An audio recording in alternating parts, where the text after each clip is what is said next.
مرحبا، رح نعمل مع بعض اليوم شيش طاووق، ورح نروح مع بعض نشويهم على الفحم. هلا بالبداية عندي تقريبا كيلو صدور دجاج قطعته مكعبات، بضيف عليهم معلقة كبيرة خل، وعندي التوابل هون رح اكتب لكم اياها بالوصف اسفل الفيديو. عندي بابريكا حلوة، بابريكا حارة مدخنة، توابل إيطالية أو أوريغانو، عنا فلفل أبيض، عنا خردل مطحون، عنا معلقة صغيرة بودرة ثوم وملح وكزبرة ناشفة. بنضيفهم على الدجاج. هلا بنضيف عليهم فنجان زيت نباتي صغير، ومنحركهم،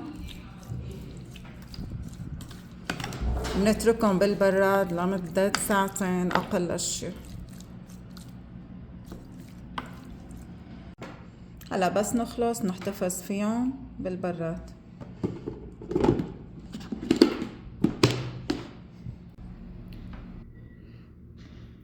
هلا منبلش نعمل تتبيلة الكباب. عنا كيلو ونص لحمة، نضيف عليها معلقة كبيرة ملح، معلقة صغيرة فلفل، ومعلقة كبيرة بابريكا حلوة، ومنضيف عليها حزمة بقدونس مفروم ناعم. وهذا الكلام كله منحطه بفرامة اللحمة وش واحد على الناعم مع بصلة صغيرة.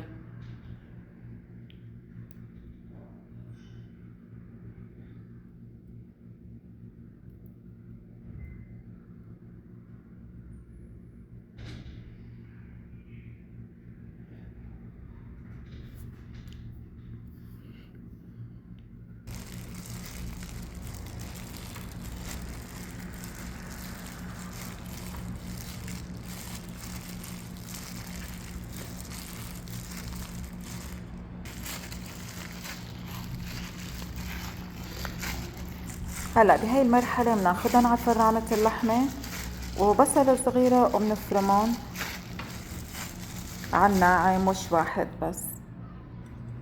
هلا هون بنجهز طبق التبولة. طبعا هاي من المقبلات الأساسية مع المشاوي. هي تقريبا بقدونس، برغل ناعم، عنا هون بصل أخضر وربع بصلة حمراء، بتعطي كتير نكهة طيبة للتبولة. وعنا نعناع أخضر تازة مفروم ناعم، وتقريبا 3 حبات بندورة مقشرة ومقطعة ناعم.